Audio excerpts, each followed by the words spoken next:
Bisous bisous. Coucou, j'ai terriblement bien dormi cette nuit. On va aller se prendre un petit déj, un petit café ou un petit thé, on va voir.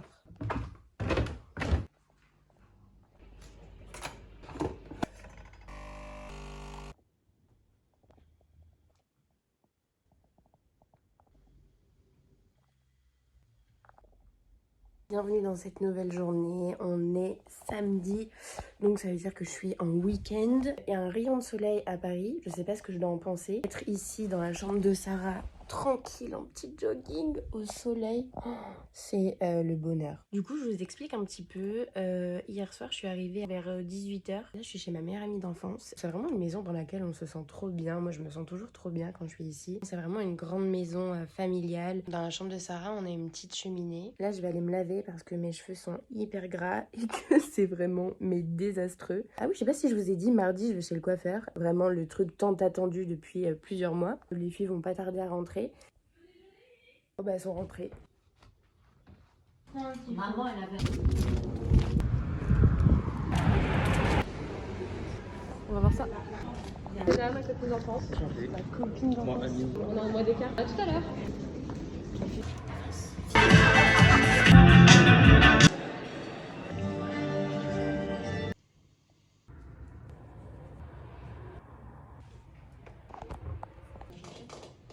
Ok. Et toi, tu me dis... Alors, c'est vachement plus joli. Ça ferait une différence et je pense... C'est un peu le goût de ça quoi, après la batte. Une pâte grecque. Tu arrives dans tes anges là. Bah écoute. Bah voilà. C'est un fort ça. Ouais, c'est bon. Il en reste de la pâte. Pas perdu quoi. Ouais. Tu vois. T'achètes pas du sucre blanc quand même. Jamais de la vie. Il y a encore des gens en France qui mangent du sucre blanc. Mais beaucoup, hein. Mais énormément. Bah ouais. Si. Ah, c'est une angoisse. Mais c'est une angoisse totale. Mais il cuisine pas. Donc il est ce sucre, je sais pas quel âge il a, tu vois. Attends, Ouais. ça c'est du muscovado. Au-dessus c'est du muscovado. La lessive, ça coûte une blinde. Si on se dit ok d'accord, on va.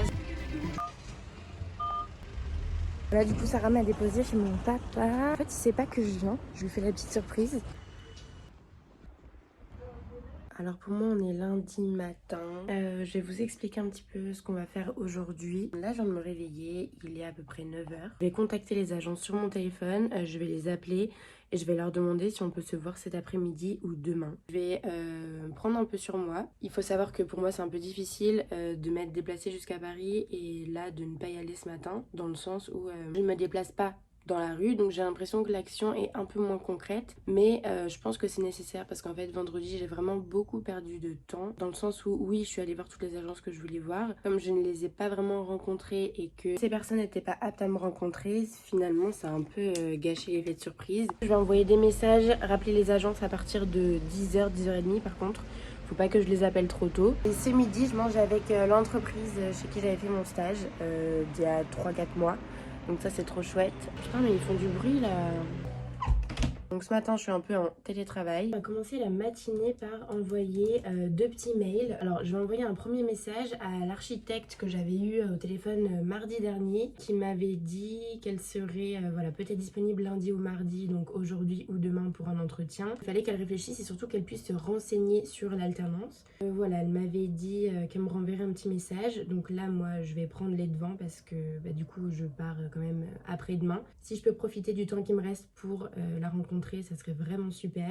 Et je vais aussi contacter l'architecte chez qui je suis passée vendredi matin. Vous savez, je crois que c'est son mari qui m'a ouvert, etc. Pour voir justement si elle aussi je peux la rencontrer. On va essayer de mettre à profit un maximum les dernières heures qui me restent ici. Il est 10 h 40. Dans 1 heure, il faut que j'aille me préparer. Il faut que je parte à midi à peu près. J'ai des cernes. Vous voyez mes cernes autant que moi. C'est flippant. Je dois partir à midi parce que je dois être à midi 45 vers Saint-Lazare. Là, j'ai envoyé quelques mails, notamment à de nouvelles entreprises. Là ça va être que du téléphone. Là je vais appeler toutes les agences que je pensais initialement aller voir aujourd'hui. Donc ma recherche je l'ai organisée comme ça. J'avais noté tous les studios d'architectes qui m'intéressaient. Je les avais regroupés. SE c'était sud-est de Paris. Là je m'étais dit que j'allais y aller mardi après-midi. Là lundi matin parce que je vais vers Saint-Lazare, etc. Et là on avait la version de vendredi après-midi qui était on va dire remise dans l'ordre vis-à-vis de mon itinéraire. Donc voilà, juste là je vais tous les appeler. Au moins ça aura l'intérêt d'être plus rapide que de me déplacer, mais au moins je suis quand même à Paris disponible si jamais il y a une possibilité de rendez-vous. Donc voilà ce que ça donne. Concrètement, les petites croix, c'est là où j'ai laissé des messages. Quand c'est barré, c'est qu'on m'a dit NON, non, c'est mort. Il y a quand même des gens qui sont assez exceptionnels. Il y a un archi qui m'a dit qu'il venait juste de trouver un alternant et un stagiaire, mais qu'il fait partie d'un collectif où il y a 35 architectes. Donc le gars m'a dit, je vous envoie mon mail par téléphone, envoyez-moi votre CV, votre book, etc. Moi je transmets aux archis. Donc c'est ça en fait le pire, c'est que t'as des gens qui sont vraiment sympas et tu sais que t'as envie de travailler avec eux. Je suis arrivée, j'attends mes collègues, enfin mes ex-collègues. Je vous ai fini le montage de la vidéo dans le métro, donc ça va certainement sortir aujourd'hui. Attends, mais pardon. Une ressourcerie, ça te va bien les cheveux attachés comme ça? C'est bizarre qu'on va à Paris. Tu sais que j'y ai pensé? Parfait. Attends 2 secondes. Oui, c'est vrai que c'est galère. Même je me suis dit, ah bon? Non, je suis pas Attends, on va faire. On mettrait juste avec le carrelage blanc. Qui comprend comme ça.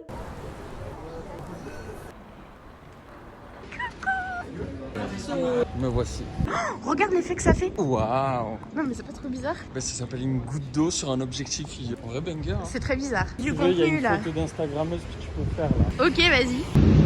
Waouh. C'est dans la boîte. Mais t'as pris en vidéo? Bah ouais. C'est par là, hein? Non, c'est pas par là. Je suis à Saint-Lazare. Toi, tu vas où? Je t'accompagne. Trop marrant. On a Bonsoir. aucune vidéo. On dirait que je suis chauve. Attention au vélo. On dirait pas que je suis chauve? David. On dirait que je suis David. Non, tu es pas encore. Je vais chez le coiffeur ce matin. Donc autant vous dire que j'ai les cheveux sales et que je vais... Non, ça craint peut-être d'arriver comme ça. C'est même pas une vraie queue? C'est même pas une vraie queue, Théma? Je suis pas allée chez le coiffeur depuis fin juin. Parce qu'en fait, je vous explique, avant j'avais les cheveux longs. J'avais très envie d'avoir des cheveux courts. Je me lave les dents, je vous reprends après. Du coup, je vous disais, avant j'avais les cheveux longs et en fait j'avais super peur de me couper les cheveux. Je voulais que ça soit vraiment quelqu'un qui le fasse, mais qui le fasse bien, tu vois. Genre j'avais pas envie que ça fasse coupe de grand-mère, tu vois, genre que ça soit loupé tout simplement. J'avais trop peur d'aller chez n'importe quel coiffeur. Là, je voulais vraiment les cheveux courts. Et finalement, on est resté sur un carré, tout ça. En fait, j'ai jamais osé retourner chez le coiffeur. Étant à Toulouse d'habitude, j'allais pas me taper un aller-retour exprès. Toulouse-Paris, Paris-Toulouse. Juste pour aller me faire couper les cheveux, quoi. Vas-y, j'arrête de vous parler de ça. Juste, vous allez voir comment je vais ressortir. Ça va être trop bien. J'aime bien avoir les cheveux tirés comme ça. Ça faisait tellement longtemps que ça m'était pas arrivé. Là, quand je m'étais coupé les cheveux, je pouvais pas du tout les attacher. C'est là, je sais plus quelle porte c'est, si c'est elle ou elle, mais c'est là. Non mais trop drôle. Non, vas-y, dis. On a fait character designer et on va faire des musées et tout avec elle. Non mais elle dessine trop bien, en général ils sont payés. Je l'ai chez moi. Je sais que je sais pas comment l'utiliser. Donc je me suis dit, bah vas-y, commence. Elle est bien, hein. Très cool. Ouais, c'est pas mal. Le bout de tes doigts. Ça, c'est ta réserve. Ouais. Ça, c'est avec quoi tu travailles. D'accord. Là, comme ça. Vas-y, tu frottes la pointe. Non mais attends. Ouais. J'aime trop.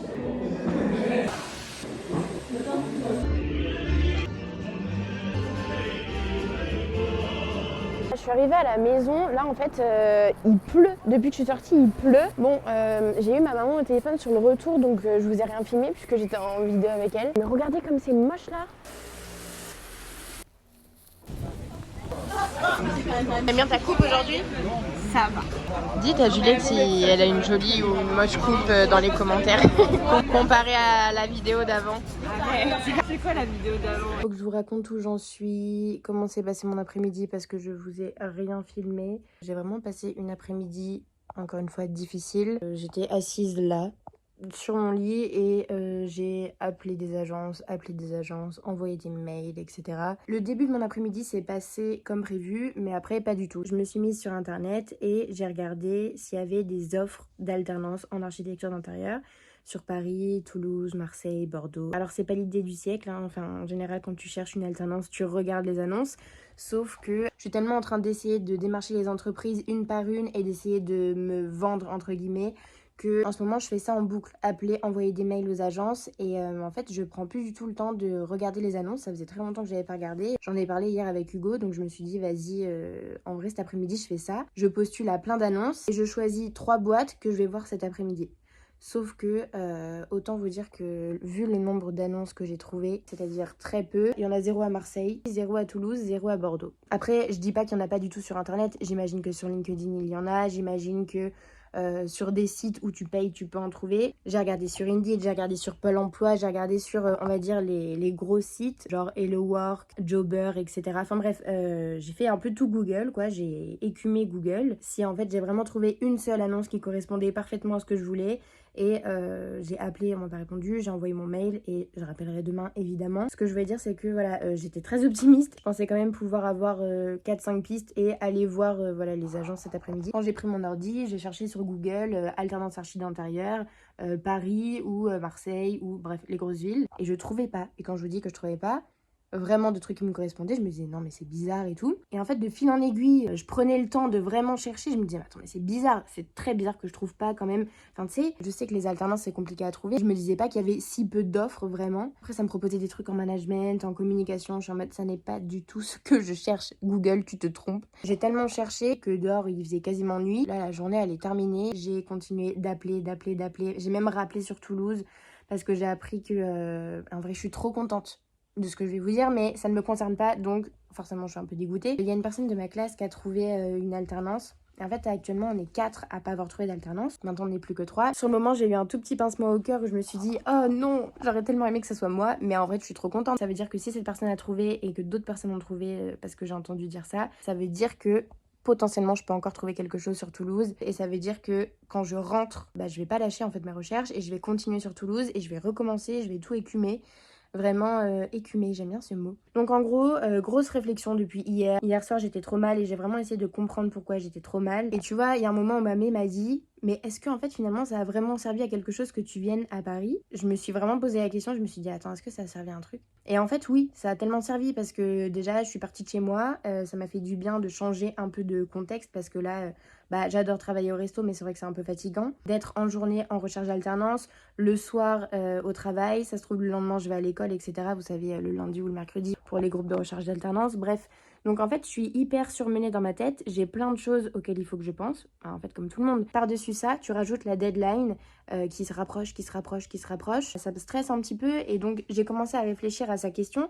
Est-ce que c'était vraiment utile finalement de venir à Paris pour déjà ne pas vraiment rencontrer d'architecte, pour faire les mêmes recherches que j'aurais pu faire chez moi dans mon bureau à Toulouse. Et en fait, j'ai réfléchi et oui, bien sûr que ça m'a servi. J'ai vu Juliette, j'ai vu Hugo, j'ai vu ma grand-mère, j'ai vu Sarah, j'ai vu mon père, j'ai vu mon oncle, j'ai vu mon cousin, j'ai vu les gens de mon stage, j'ai vu Pénélope. Enfin, en fait, ça a été un élan d'énergie positive dont j'avais vraiment besoin. Et l'espace d'un instant, tu sais, pense au dernier repas de famille que t'as fait avec ta famille où il y a les amis d'enfance, t'as tes cousins, machin, etc. T'as tes parents, tes grands-parents peut-être encore, je sais pas, mais vous êtes tous réunis et tu reprends un peu ton statut d'enfant, tu vois. Tu vas un peu te laisser bercer par l'énergie familiale, enfin bref, la bonne énergie. Et là, c'était un peu la même chose. Et le fait que mes journées aient été bien remplies, que je me sois donnée à fond. Ok, j'ai testé ça comme ça n'a pas fonctionné. Ok, maintenant je le teste comme ça, etc.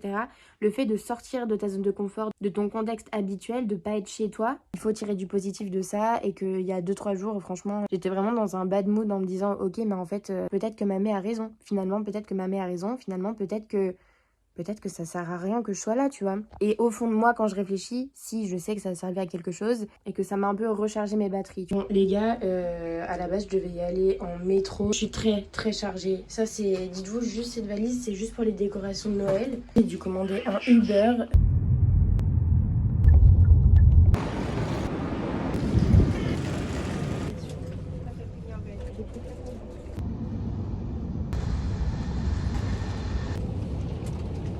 Retour à Toulouse. C'est arrêt en pleine voie. Il est interdit d'ouvrir les portes pour votre sécurité.